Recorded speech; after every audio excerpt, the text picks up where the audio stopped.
Então, a gente vai colocar para gravar agora. A gente está fazendo a parte 3 da nossa aula sobre as matérias básicas, falando de fisiologia do exercício, né? Fisiologia geral e fisiologia do exercício.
Isso, pessoal. Estão vendo direitinho?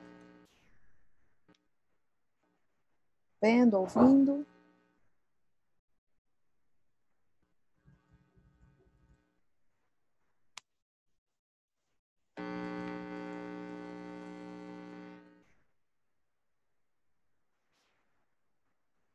Então tá, olha só. A gente então vai retomar agora, certo? A gente vai conversando, né, pelo grupo, as coisinhas que a gente precisar combinar, mas a gente já vai fazer pelo menos mais uma parte aqui, e se não der tempo mais hoje de fazer, a gente já está combinado, né? A gente vai finalizar, tá? Como a gente vai finalizar. Então vamos lá, pessoal. Então a gente vai falar agora de alterações na distribuição de oxigênio para os músculos durante o exercício. Então agora a gente vai entrar numa parte que fala bastante da fisiologia do exercício propriamente dita, tá?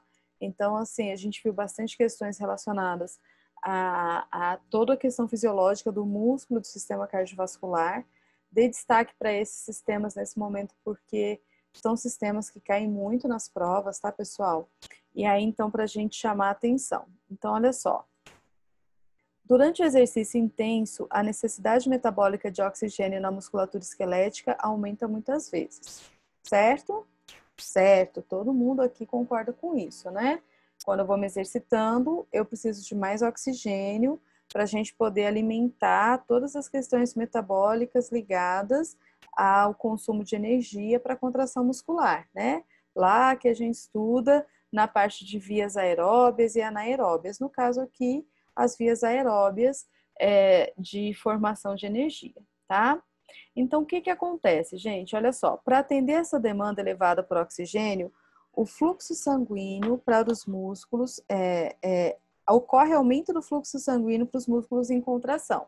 Então, uma outra coisa importante, né? A gente tem um mecanismo interno que vai fazer o quê? Vasodilatação das arteríolas para chegar mais oxigênio, mais sangue, mais oxigênio nos músculos. A distribuição do oxigênio é realizada por meio de dois mecanismos. Então, como é que a gente faz isso?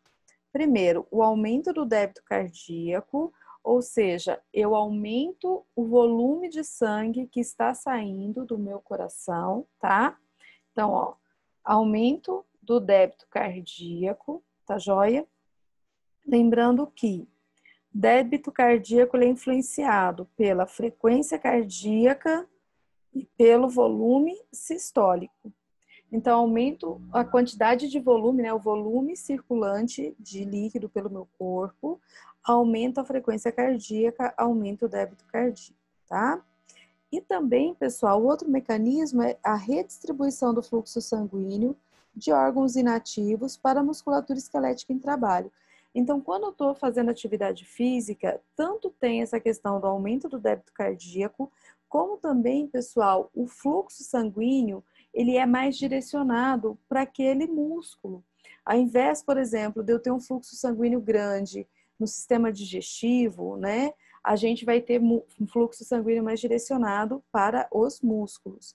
Ai, professora, como é que faz isso? É o nosso corpo, gente, a fisiologia do nosso corpo que entende, né? Que lá nos vasos, por exemplo, sanguíneos que chegam para o estômago, para o intestino, vai contrair, e lá para os vasos que chegam para o músculo vai dilatar. E a gente já estudou, né, que onde a gente tem maior vasodilatação, a gente tem maior distribuição, né, chegada a porte sanguíneo, tá bom? Então, olha só, como é que acontece todos esses mecanismos? Então, aqui a gente vai ver, ó, alteração no débito cardíaco durante o exercício. Então, o aumento é diretamente proporcional ao consumo máximo de oxigênio, conhecido como VO2 máximo, tá? Necessária a realização do exercício. Gente, então vamos parar de sofrer também com essa história do VO2, tá? O que é o VO2, gente? O VO2 é o consumo de oxigênio pelo músculo, tá bom? É claro que se eu tenho um exercício mais intenso, eu vou precisar consumir mais oxigênio. Se eu tenho um exercício menos intenso, eu consumo menos. Mas também não depende só do exercício. Depende da minha preparação. Se eu tenho um músculo mais preparado, então à medida que, por exemplo, eu vou treinando, eu vou fazendo exercício físico progressivamente ao longo de um tempo, eu vou aprimorando essa capacidade do meu músculo usar esse oxigênio, tá? Como eu disse para vocês, né? Não depende só de eu querer usar. Eu tenho que ter capacidade de usar esse oxigênio também, tá? Então, o que que vai acontecer aqui? A gente vai ter aumento do débito cardíaco à medida que a gente precisar de mais oxigênio para aquele músculo, tá? Basicamente é isso. Bem, o VO2 máximo acaba representando a capacidade aeróbica máxima, ou seja, a capacidade máxima que eu tenho de distribuir o oxigênio pelo sangue, retirar esse oxigênio do sangue, passar para a célula muscular e utilizar esse oxigênio na célula muscular, tá? Então, esse aí vai ser essa minha capacidade aeróbica, a minha capacidade de utilizar aquele metabolismo aeróbico e não o metabolismo anaeróbico, tá? Por isso que eu disse para vocês, à medida que eu treino, à medida que eu me exercito, eu melhoro a minha capacidade aeróbica máxima. Por quê? Porque eu vou trabalhando para que o meu sistema use mais o oxigênio, que é mais eficiente, do que a via glicolítica, que é menos eficiente. Então, tudo que a gente vai falando, né, a gente vai construindo esse conhecimento para chegar até aqui, tá bom? Bem, então, ainda falando, né, do VO2, é a maior capacidade de oxigênio que uma pessoa consegue utilizar do ar inspirado enquanto faz o exercício, tá bom? Então, gente, não vamos sofrer mais, tá? Não vamos sofrer mais. VO2 está ligado ao meu metabolismo aeróbio, essa minha capacidade de usar esse oxigênio. Lógico, gente, depende do ar que eu respiro, depende do meu coração batendo e depende do meu músculo estar preparado, né? Estar mais alinhado com esse consumo, tá? Mas o débito cardíaco, gente, então obedece isso. Então, à medida que eu vou aumentando o meu consumo, o meu débito cardíaco ele vai também aumentando, né? Aquela quantidade de sangue que está sendo ejetada. Vamos só entender aqui, né? Continuar, ó. O aumento do débito cardíaco é medido por um aumento do volume sistólico e da frequência cardíaca. Foi o que eu disse ali atrás para vocês, né? São os fatores que influenciam. Em indivíduos sem treinamento ou moderadamente treinados, o volume sistólico não aumenta além de uma carga de trabalho de 40% a 60% do VO2 máximo. Tempo de enchimento ventricular é menor.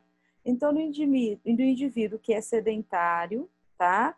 A gente vai ter, né, esse volume sistólico aumentando até 40% a 60% da capacidade do coração. Tá joia? Que está indicando aqui. E daí isso mantém. Por quê, gente? Porque se essa pessoa não preparada continuar forçando o coração para uma capacidade maior, esse coração pode pifar, esse coração pode falhar, pode dar um problema cardíaco, né? Pode dar uma lesão, tá? Então, o nosso corpo se adapta assim. Agora sim, em intensidades superiores, a elevação do débito cardíaco se dá por meio da elevação apenas da frequência cardíaca. Então, gente, eu sou sedentária. Eu comecei a fazer exercício, eu vou chegar a um limite que o meu volume sistólico aumenta, tá? Porque senão meu coração não vai dar conta porque eu sou sedentária. E aí, se eu continuar fazendo o exercício ou aumentar a intensidade, eu vou ter que dar conta desse débito cardíaco apenas ligado a quê? A frequência cardíaca. Então, por isso que a frequência cardíaca sobe. E aí, gente, ela vai subir muito nas pessoas que têm menos preparo físico. Nas pessoas que têm mais preparo físico, o volume sistólico é melhor e a frequência cardíaca, então, vai precisar variar menos, tá? Então, não vai precisar variar tanto. Vamos lá. O débito cardíaco máximo tende a diminuir de modo linear, tanto em homens quanto em mulheres, após os 30 anos de idade, devido à baixa, né, diminuição da frequência cardíaca máxima com a idade. Isso aqui, gente, é aquele cálculo de frequência cardíaca, que a gente até vai falar mais para frente, mas eu vou colocar aqui, que a frequência cardíaca máxima é 220 menos a idade. Vocês lembram disso?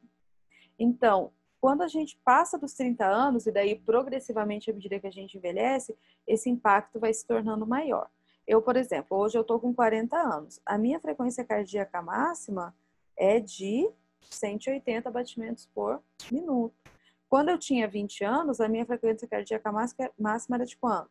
De 200, tá? Então, a minha capacidade de chegar a uma frequência cardíaca e que não vai me causar um problema cardíaco, que não vai me causar uma lesão, tá? Então, assim que a gente pensa. Entenderam, pessoal? Então, à medida que eu faço exercício, para o meu músculo ser abastecido, eu aumento o débito cardíaco. Como é que eu aumento? Eu aumento um tanto de volume sistólico, mas eu tenho um limite para isso, e aumento outro tanto de frequência cardíaca, mas eu também tenho um limite para isso, tá? Então, à medida que a gente envelhece, essa nossa capacidade fisiológica de gerar esse débito diminui, tá? Por isso que o ideal é que a gente faça atividade física regularmente, desde mais cedo que você vai preparando seu corpo para o futuro, tá bom? Bem, aqui, ó, já está mostrando aqui o cálculo da estimativa da idade máxima, né, de acordo da frequência cardíaca máxima de acordo com a idade. Então, em adultos, pessoal, é 220 menos a idade. Trata-se de uma estimativa, tá? Os valores podem ser 20 batimentos vezes minuto, mais altos ou mais baixos. Aqui, gente, não precisa se preocupar com essa segunda parte, nunca caiu em provas de concurso. É uma variação, um cálculo matemático que pode variar. O que a gente tem que guardar é frequência cardíaca máxima no adulto, 220 menos a idade. Na criança funciona diferente, então presta atenção aqui, porque isso aqui é uma tendência de aparecer nas provas. Na criança vai ser 208 menos 0,7 vezes a idade. Então, você multiplica a idade da criança por 0,7, depois tira de 208 e a gente chega, né, nessa frequência cardíaca máxima da criança, tá? Mas o que realmente, assim, né, eu não posso esquecer nunca é essa aqui de cima, tá bom? Então, só para fechar aquele assunto que a gente vinha falando, né? E aí, então, gente, vocês pensam o seguinte, né? Que o débito cardíaco é igual à frequência cardíaca vezes o volume sistólico. Então, meu volume sistólico, que se eu sou sedentário, ele tem um limite ali, básico, né? Entre 40% a 60%. E a minha frequência cardíaca, a depender da minha idade, também vai ter um limite que a gente tem que prestar atenção, que é o limite da minha capacidade fisiológica, tá bom? Certo? E aí, então, só para a gente entender como é que se dá essas alterações durante o exercício, tá? Bem, então vamos continuar aqui, ó. Alterações no conteúdo artério-venoso de oxigênio. A diferença artério-venosa de O2 representa a quantidade de oxigênio captada em 100 ml de sangue pelo tecido durante a viagem no circuito sistêmico. Durante o exercício, ocorre um aumento da diferença, então, desse oxigênio que tem na artéria e que tem na veia, tá? Devido ao aumento na quantidade de oxigênio captada e usada para a produção do ATP pelos músculos. Resumindo aqui, gente, a gente tem uma certa quantidade de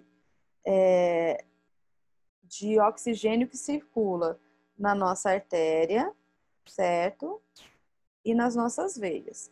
Agora sim, essa capacidade, essa diferença existe normalmente. O sangue arterial tem mais oxigênio, o sangue venoso tem menos. Certo, tranquilo. Quando a gente faz exercício, gente, a tendência que a gente tem é que essa diferença aumente mais. Por quê? Vamos supor assim, ó, vamos chutar, tá? Vamos fazer de conta que eu tenho 10 oxigênios no meu sistema arterial em repouso, e aí eu tenho 6 no meu sistema venoso em repouso. Quando eu estou durante o exercício, o que acontece? Por exemplo, eu tenho 10 aqui no arterial, mas eu tenho 4, né, ou menos aqui no venoso. Por que essa diferença aumenta? Porque esse oxigênio, ele está sendo mais utilizado, ele está sendo mais levado para o músculo, né, que a gente precisa do oxigênio no músculo, tá? Bem, então a gente pode calcular, né, uma estimativa do VO2 pelo débito cardíaco por essa diferença aqui. Isso significa que um aumento do débito cardíaco ou da diferença entre essa quantidade de O2 na artéria e no sangue eleva o VO2, tá? Então, essas são as formas que vão sendo calculado esse VO2. Esses cálculos geralmente são feitos por testes, por computadores, quando a gente faz teste ergométrico, tá bom? Mas aqui a gente vendo, então, né, que essa diferença, ela aumenta durante o exercício, tá? Essa quantidade de O2. Então, aqui só para a gente ilustrar também, né? E isso indica, gente, o aumento dessa diferença indica que o O2 está sendo usado pelo músculo. Agora, nessa parte aqui, fala de uma questão que eu comentei, mas aqui explica melhor, que é a redistribuição do débito cardíaco durante o exercício. Então, comentei ali no começo da aula para vocês, né, desse bloco, que quando eu faço exercício, o sangue ele vai ser mais direcionado para o meu músculo em contração do que para os órgãos que estão sendo pouco utilizados, certo? Então, ó, presta atenção aqui nessa imagem, ela é muito interessante. Em repouso, eu vou ter 20 a 25% do sangue no intestino, 4 a 5% no coração, 20% nos rins, 3 a 5% nos ossos, 15% no cérebro, 4 a 5% na pele e 15 a 20% nos músculos. Isso aqui em repouso. Olha o que acontece no exercício intenso, pessoal. Então, eu pego, ó, eu baixo para 3 a 5% no sistema digestivo, mantém 4 a 5% no coração, no rim, 2 a 4%. Então, durante a atividade, gente, o fluxo sanguíneo para o rim diminui. Depois da atividade, ele costuma aumentar, tanto que a gente faz mais xixi, né? Nos ossos diminui, para o cérebro diminui e para o músculo aumenta muito. Agora, essa diminuição não é patológica, é uma redistribuição do fluxo, tá bom? Tá? Então, uma redistribuição do fluxo para os músculos. Então, vamos ler aqui, ó. Ocorre aumento do fluxo sanguíneo para os músculos e diminuição para os órgãos menos ativos, como fígados, rins e trato gastrointestinal. A mudança do fluxo sanguíneo é determinada pela intensidade do exercício. Então, quanto mais intenso tiver aquele exercício, mais vai ser redirecionado. Isso significa que o aumento é linear em função do VO2 máximo. Gente, aumentei a intensidade do exercício, aumento a minha necessidade de O2 no músculo, que é o VO2, aumento o fluxo para lá. Simples assim, tá? O fluxo sanguíneo absoluto que chega ao encéfalo é levemente maior do que os valores observados em repouso. Isso é uma consequência do débito cardíaco elevado durante o exercício. Aqui, pessoal, embora a gente tenha uma diferença, né, esse fluxo sanguíneo, na verdade, absoluto, vai ser maior. Por quê? Porque aqui esqueci de mostrar isso. Ó. Durante o repouso, eu estou com débito cardíaco de 5 litros. Durante o exercício, eu estou com débito cardíaco de 25 litros. Então, estou com muito mais sangue circulando, tá? Então, embora haja essa diferença proporcionalmente, não significa que eu vou ter uma hipóxia cerebral, tá bom? Vamos lá. Como que é feita essa regulação? Então, é regulado primeiro arteríolas, tá? Já falamos disso, olha que legal. Arteríolas, alta resistência vascular em repouso devido à estimulação simpática adrenérgica, vasoconstrição da musculatura lisa. O fluxo sanguíneo diminui para os músculos durante o repouso, tá? Então, gente, quando eu tô no repouso, as minhas arteríolas dos músculos estão fechadinhas. Vai pouco sangue para lá. Aí, quando eu tô no exercício, ocorre vasodilatação muscular devido a essa autorregulação. Então, no exercício promove alterações locais, né? Diminuição da concentração do oxigênio, aumento do CO2 e da concentração de óxido nítrico, potássio, adenosina e diminuição do pH. Então, essas alterações que o exercício me provoca, inicialmente ali na característica bioquímica mesmo do músculo, causa vasodilatação nas arteríolas que nutrem a musculatura. Então, como é que acontece essa regulação, pessoal? Eu começo o exercício, aí eu vou alterando aqui, ó, contração de O2, CO2, óxido nítrico e pH ali daquela região. E isso tudo faz o quê? Faz essa arteríola vasodilatar. A vasodilatação diminui a resistência vascular periférica e aumenta o fluxo. E há um recrutamento dos capilares na musculatura esquelética. Vocês já fizeram exercício que às vezes você começa o exercício e dá uma coceira? Já tiveram isso? Às vezes a gente começa a caminhar, a correr, aí dá uma coceira assim na pele, na musculatura, principalmente quadríceps, né? O que é isso, gente? É justamente esse processo que está acontecendo, onde essas substâncias estão sendo liberadas e está acontecendo a vasodilatação dessas arteríolas, tá? E aí, lógico, chega um momento que entra em equilíbrio essa distribuição do fluxo, mas só para a gente entender direitinho como é que acontece esse processo, tá? Então, ó, regulação do fluxo sanguíneo local durante o exercício. Primeiro ponto, ó, a intensidade do exercício, o número da unidade motoras recrutado, determina a necessidade geral do fluxo sanguíneo para o músculo, certo? Certo. Exercício de baixa intensidade, demanda relativamente pequena, ao pequeno aumento, pequeno direcionamento de fluxo. Exercícios de alta intensidade, vai fazer um recrutamento amplo de unidades motoras e produção aumentado dos fatores vasodilatadores, que são essa liberação que eu mostrei aqui, ó. Esse aqui são os fatores vasodilatadores, tá? Exemplo, o óxido nítrico pelas células endoteliais dos vasos sanguíneos promove relaxamento da musculatura lisa das artérias. Então, pessoal, para a gente entender o que aconteceu, para distribuir esse fluxo, dilatou as arteríolas e esse fluxo foi direcionado, tá? Isso vai ter, gente, um efeito posterior ao exercício. Então, quando a gente termina de fazer o exercício, o que acontece com a nossa pressão arterial? A gente tem um reflexo do exercício na pressão arterial, no pós-exercício. Olha só. A gente vai ter queda a valores abaixo do nível pré-exercício, o nível de repouso, hipotensão pós-exercício. Por quê? Por conta da vasodilatação periférica e a estagnação nos leitos vasculares. E essa diminuição perdura por 24 horas. Então, quanto mais intenso for o exercício, presta atenção nisso, mais vai vasodilatar, certo? Certo.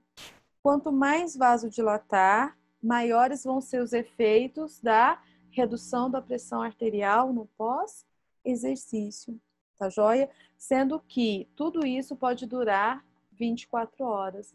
Então, para as pessoas hipertensas, né, pessoal, o ideal é ter uma regularidade de atividade física e atividade física intensa. Claro, gente, que uma série de cuidados tem que ser tomado, porque durante a atividade a nossa pressão ela tende a aumentar, né? ela tende a aumentar por todos os mecanismos ligados ao débito cardíaco. Mas aí a gente vê, então, realmente essa questão dessa distribuição, dessa alteração, tá? Tudo bem? Tudo tranquilo?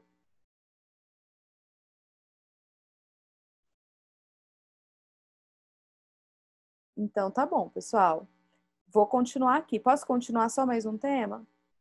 Respostas circulatórias ao exercício. Está muito ligado ao que a gente estava falando, tá? Então, vamos lá.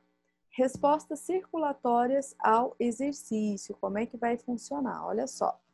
A gente vai ter alguns parâmetros cardiovasculares que são influenciados pelo exercício. Esses parâmetros são frequência cardíaca, contratilidade cardíaca, volume sistólico, que é o volume de ejeção ventricular, e pressão arterial, certo? Certo, tá? Então, quando a gente faz atividade física, gente, para a gente poder fazer essa atividade, para que o sangue oxigenado chegue no músculo, a gente modifica uma série de funções do nosso sistema cardiovascular. As principais estão listadas aqui, tá? Então, olha só, a frequência cardíaca aumenta, a contratilidade do coração aumenta, e isso vai aumentar o volume sistólico, que no final das contas aumenta também o débito cardíaco. E a pressão arterial também vai sofrer influência, pode ter um aumento inicial, tá? Então, vamos ver como é que se dá, né, essa alteração. Ah, tá, aqui embaixo. As alterações nesses parâmetros refletem o tipo, a intensidade do exercício, a duração e as condições ambientais sob qual o trabalho foi realizado. Sim, gente, sempre vai ter influência do tipo e vai ter influência da intensidade e da duração do exercício, né? Então, isso pensando, né, nos exercícios mais leves, moderados, intensos e as formas de fazer esse exercício em geral, tá bom? Então, vamos só entender como é que se dá a transição do repouso para o exercício. Então, no início, pessoal, a gente vai ter um rápido aumento da frequência cardíaca, do volume sistólico e do débito cardíaco, tá? Então, ó, a gente está no repouso, olha aqui no gráfico, tá bom? Tá no repouso, tá aqui. Aí, quando a gente começa, ó, a frequência cardíaca aumenta rapidamente, né? A frequência, o volume sistólico e o débito cardíaco. E aí, gente, na sequência, vamos acompanhar aqui, ó. Se a taxa de trabalho for constante, estiver abaixo do limiar do lactato, um platô de estado estável em termos de frequência, volume sistólico e débito cardíaco é alcançado dentro de 2 a 3 minutos. Então, aumenta rápido e aí você mantendo, né, gente, o ritmo do exercício que você está fazendo, aí você tem essa estabilidade. Vamos supor assim, comecei a correr terreno plano. Continuei correndo no terreno plano, beleza, mantenho essa estabilidade. Se eu comecei a correr terreno plano, pessoal, e aí de repente tem uma subida, aí eu já mudei, né? Aí eu já vou precisar de ter uma resposta diferente um pouquinho. Por quê? Porque eu estou incrementando esse exercício. Eu estou sobrecarregando, né, o meu sistema, tá? Aí depois disso, pessoal, vem as questões ligadas à recuperação do exercício. Essa recuperação do exercício acontece como? Então, ó, tipo de exercício, de baixa densidade e de curta duração. A gente tem uma recuperação rápida. Então, o que é uma recuperação, gente? É esse retorno desses valores de frequência cardíaca, volume sistólico e débito cardíaco, tá? A velocidade de recuperação varia de indivíduo para outro. Indivíduos treinados, potência de recuperação melhor do que de pessoas destreinadas. Isso a gente pensando nos exercícios mais intensos. Frequência cardíaca. Indivíduos treinados recuperam-se mais rápido porque não atingem frequência cardíaca tão alta quanto aqueles que alcançados pelos indivíduos sem treinamento. Então, assim, gente, o indivíduo treinado, a pessoa que faz atividade física regularmente, ela tem um coração mais eficiente. O que é um coração mais eficiente nesse contexto? É um coração que ejeta uma quantidade de sangue adequada numa frequência cardíaca menor. Então, por isso que a gente fala que as pessoas que são treinadas, né, que fazem atividade física, elas têm uma frequência cardíaca de repouso menor do que as pessoas sedentárias. Aí, a pessoa sedentária, gente, quando vai fazer o exercício, o que que acontece? Elas têm que aumentar muito essa frequência para dar conta da circulação do sangue, do débito cardíaco. As pessoas treinadas já partem do nível mais baixo e, como eu disse, também já tem um coração mais eficiente. O coração da pessoa treinada é mais eficiente no repouso e no exercício, tá? Então, vamos lá. Dessa forma, a recuperação do exercício prolongado é mais lenta, de maneira geral, e vai ser muito mais lenta no sedentário, tá? Bem, se você está sedentário, comece hoje, tá joia? Vamos começar hoje a pensar nisso. Vamos lá. Aí tem as formas de exercício que são interessantes, isso cai em prova de concurso, gente. Então, falando do exercício incremental, tá? O exercício incremental, falando de maneira bem simplificada, é o exercício onde a gente vai aumentando a intensidade. Lembra que eu falei assim, né? Que eu tô correndo no terreno plano, aí vou correr uma ladeira, uma subida, você aumentou, tá? Mas só para esse exemplo, tá, gente? O exercício incremental, ele pode ser bem direcionadinho, fracionado, né? Incrementando, por exemplo, o peso progressivamente, tá joia? Mas só por exemplo para a gente entender. Então, olha só. A frequência cardíaca e o débito cardíaco aumenta em proporção direta com o consumo de oxigênio. Isso aqui, ó, a gente já tá craque, né? A gente já sabe isso aqui. O fluxo sanguíneo para o músculo aumenta em função do consumo de oxigênio. Sim, quanto mais oxigênio precisar no músculo, mais fluxo terá. O débito cardíaco e a frequência cardíaca atingem um platô a cerca de 100% do VO2 máximo, tá? Então, o débito cardíaco e a frequência cardíaca, eles vão atingir um platô se chegar aqui no 100%. Esse ponto representa um teto máximo para o transporte de oxigênio à musculatura esquelética que está sendo exercitada. Acredita-se que isso ocorra ao mesmo tempo em que o consumo máximo de oxigênio é alcançado. Então, pessoal, se você chegou no seu máximo de capacidade de consumo de oxigênio, você também vai chegar ao seu máximo da frequência cardíaca e do débito cardíaco, e a partir dali você não consegue aumentar mais, né? Vamos supor que você continue a atividade, vai dar ruim, vai acontecer algum problema ali com você e que vai te fazer interromper essa atividade, tá?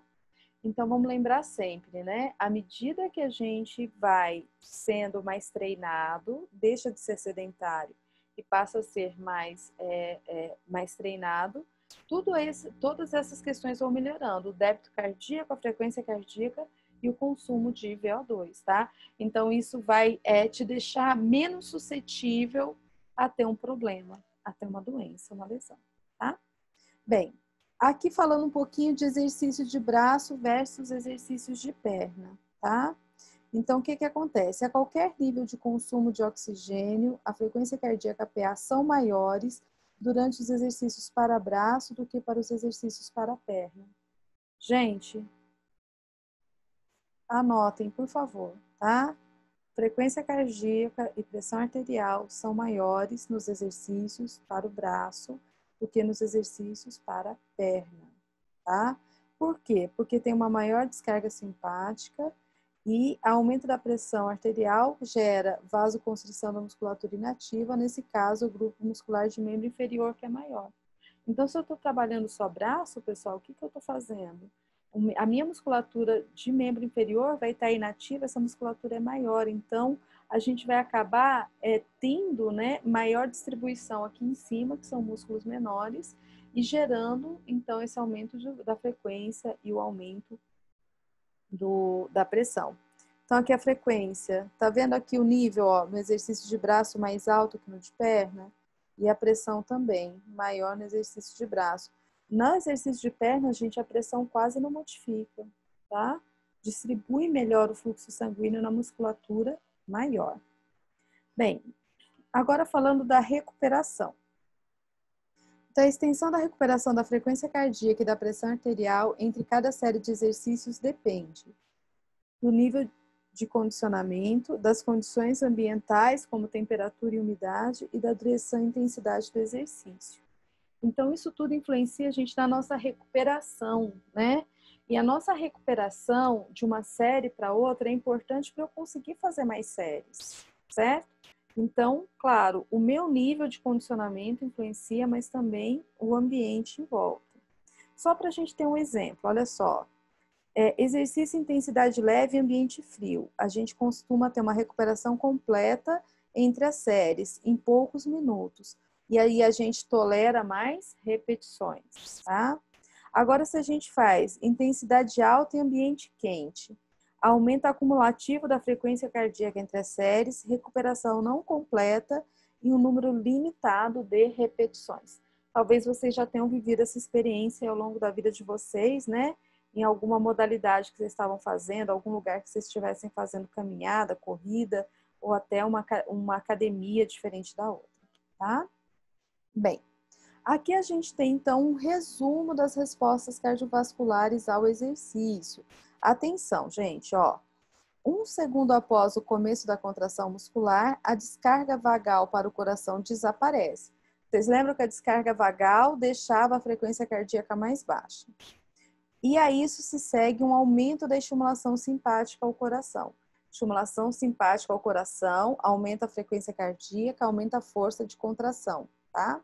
Então, vamos lá. O que acontece? Ó, aumento do débito cardíaco, aumento de fluxo sanguíneo para os músculos esqueléticos. A gente tem, então, aumento da frequência cardíaca, do volume sistólico, tá? Então, esses dois aqui aumentando a frequência, o débito cardíaco. A gente também tem vasodilatação metabólica dos músculos e vasoconstrição simpática das vísceras. Isso aqui aumenta, então, a questão, né, do fluxo sanguíneo mais direcionado para os músculos. A gente ainda tem, gente, o sistema simpato-adrenal da adrenalina, tá? E o retorno venoso influenciando na frequência cardíaca, no volume sistólico, que por sua vez influencia no débito. E a gente tem a atividade dos músculos esqueléticos agindo também aqui na vasodilatação e no retorno venoso. Associado a tudo isso, a gente ainda tem a influência da respiração profunda, que aumenta o retorno venoso. Então, aqui a gente resume todo o mecanismo que está envolvido nessas alterações cardiovasculares provocadas pelo exercício. Então, como isso vai acontecendo, tá? Então, gente, toda a base, né, na minha forma de ver, me facilita o entendimento, é eu pensar na contração muscular. A partir do momento que eu contraio o músculo, eu aumento o retorno venoso, eu aumento a vasodilatação para esse músculo. Se aumenta o retorno venoso, deixa eu voltar para o lado de cá, né? Se aumenta o retorno venoso, eu aumento o volume sistólico, eu vou pegar e vou influenciar também o sistema simpático, que vai agir sobre essas questões, tá? E já a atividade muscular também influencia nessa distribuição do débito.